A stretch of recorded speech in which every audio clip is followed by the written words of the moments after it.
यिनै बनाउनु पर्छ त्यसको। अब यहाँ सुन्नु है, मेरो कुरा सुन्नु सबैजनाले। त्यो आफ्नो आफ्नो सबैले राख्नुको कुरा पंखासँग यताउति ठिकै छ, उहाँको व्यक्तिगत तरिकाबाट कोही सरसत्ताबाट कुरा राखेर सिफारिस गरेर त्यहाँले गर्न सक्नुहुन्छ, गर्छ होला।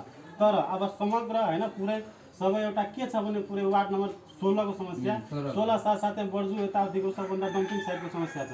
उहाँले जितेर गएपछि उहाँ संसदमा आवाज उठाउनु पर्छ, त्यसको व्यवस्थापन गर्नुपर्छ। ठीक छ। नगरपालिकाले डम्पिङको त पहिला पनि कुरा भएको थियो, उहाँले भाउ हुँदै छ, भइरहेको छ, तर योले के भयो, के समाधान निस्केन नि। राष्ट्रिय स्तरमा कुरा उठ्नु यो पर्यो। राष्ट्रिय स्तरमा कुरा सुन्नु पर्यो। यहाँदेखि लिएर हामीले यहाँदेखि स्टार्ट गरेर अरू विभिन्न ठाउँमा जहाँ पनि यस्तो डम्पिङ अव्यवस्थित छ त्यसलाई व्यवस्थित गर्नुपर्छ। यसले मोडर्न जमानामा यस्तो आइसकेको छ, त्यसलाई त्यसबाट हामीले सदुपयोग गर्नुपर्छ। त्यहाँ कारखाना खोल्यो भने रोजगारीको सिर्जना हुन्छ, धेरै कुरा गर्न सकिन्छ नि। त्यहाँ त्यतिकै टिनाले घेरिदिएको छ, हाम्रो बाढी ग्रसितको एरिया छ, त्यो बाढी आयो भने सबै फोहोर मैला त हाम्रो गाउँमा छिर्छ नि त, बर बिमारी हैजामारी के लाग्छ, त्यसलाई व्यवस्थापन गर्नु पर्यो सबभन्दा पहिला। दोस्रो जुन हाम्रो यो त्यो के भन्छ ड्याम जुन बन्ने त्यो छ, त्यो लगभग आधी काँसमा कुरा पनि पुगिसकेको छ, जुन बाढीको लागि तपाईँलाई सबैले थाहै होला।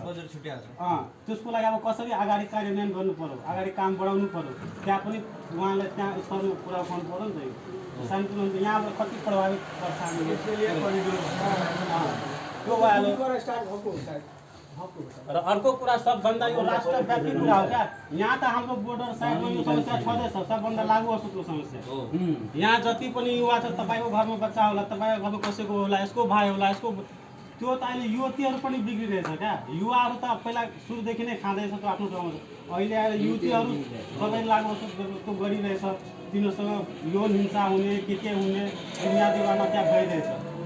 हाम्रो अब त्यो अब प्रशासनहरूले के भन्छ भने माथिबाट हामीले स्ट्रङली त्यो आदेशै आउँदैन, हामी के गर्नु। नीति नियम त छ, खाने मान्छेले 1 सालसम्म छ, लागु औषध नियन्त्रण 2033 ऐन अनुसार खाने मान्छेलाई 6 महिनादेखि 1 साल वर्षसम्म त्यो छ हैन, प्रावधान छ।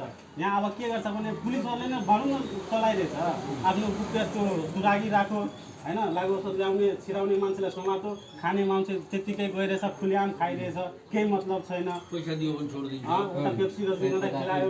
युवाले हामी भन्छौँ युवा बचाऊ, युवा कसरी बचाउने?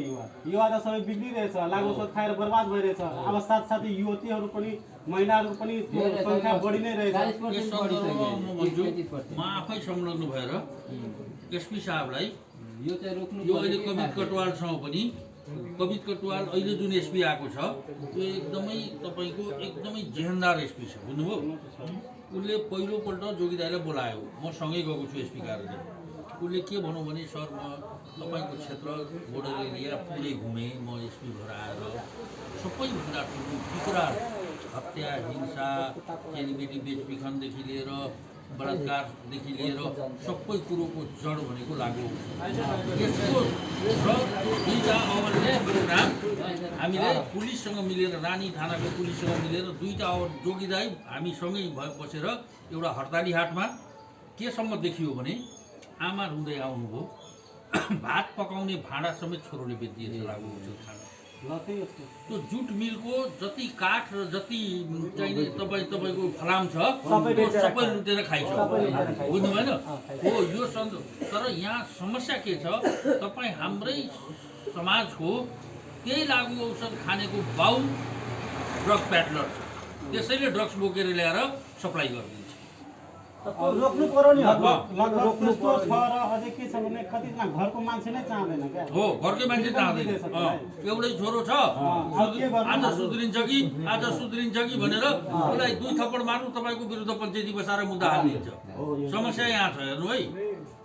त्यो त समस्या छँदैछ। अर्को समस्या के छ भने धेरै मान्छे सुध्रिन चाहन्छ, आर्थिक अवस्था कमजोर छ, ऱ्याप सेन्टरमा जान सक्दैन। सरकारबाट कमसेकम उनीहरूलाई यस्तो कमसेकम के हुनु पर्यो नि त, सरकारीबाट ऱ्याप सेन्टर हुनु पर्यो, जनचेतनामूलक तालिम हुनु पर्यो।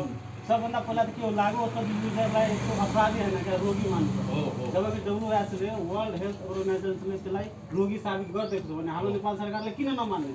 हाम्रो नेपाल सरकार अहिलेसम्म त्यसलाई अपराधी मानिरहेछ, त्यही समस्या छ। त्यसलाई रोगी मानेर त्यो एउटा बिमारी हो, जस्तै हाम्रो देशमा समस्या छ रोजगारी, शिक्षा हैन, स्वास्थ्य। अब यसलाई राष्ट्रव्यापीमा लागु औषध पनि सामेल गर्नुपर्छ क्या। यो पनि राष्ट्रव्यापी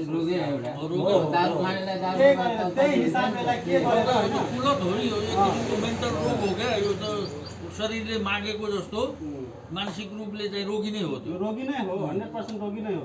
त्यस्तै अब जस्तै हाम्रो देशमा छुट्याइन्छ बजेट स्वास्थ्यको लागि, शिक्षाको लागि, रोजगारी बेरोजगारीको लागि, अब लागु औषधको लागि पनि केही बजेट छुट्याएर त्यसपछि अब माथि त एक्सपर्टहरू छ, हामी त्यति बुझ्दैनौँ। हामी बुझेको यो समस्या समाधान गर्नको लागि एक्सपर्टहरू छ नि, कुन तरिकाले कुन वेमा गएर यसलाई समाधान गर्न सकिन्छ, नगर्ने होइन सकिन्छ 2 मिनट खेला। मलाई 6 महिनाको टाइम दियो नेपाल सरकारले, इतिहास बनाइदिनु।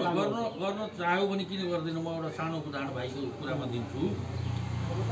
2065 सालदेखि यता नागरिकता बन्द थियो। सुन्नुहोस् है, आमा वा बाको जोगी सरले भिडियो हेर्नुभएको होला। संसदमा प्रचण्ड प्रधानमन्त्री हुँदा कति दिनमा, कति मिनटमा, कति घन्टामा, कति हप्तामा संसदमा भन्नुहोस् यो आमा वा बाको नागरिकता दिने भनेर उहाँले खडा च्यालेन्ज गर्नुभएको छ। र प्रचण्डले सम्बोधन गर्दा तपाईँ त्यो भिडियो खोल्नुहुन्छ, योगेन्द्र मण्डललाई कोट गरेर भनेको छ, मान्यज्यू 1 हप्ताभित्र यो के अरे यो बिल ल्याउँछौँ हामी भनेर उहाँले वचन दिनुभयो। छैन, चुनावले गर्दा यस्तो सुन्नु न, अहिले सबै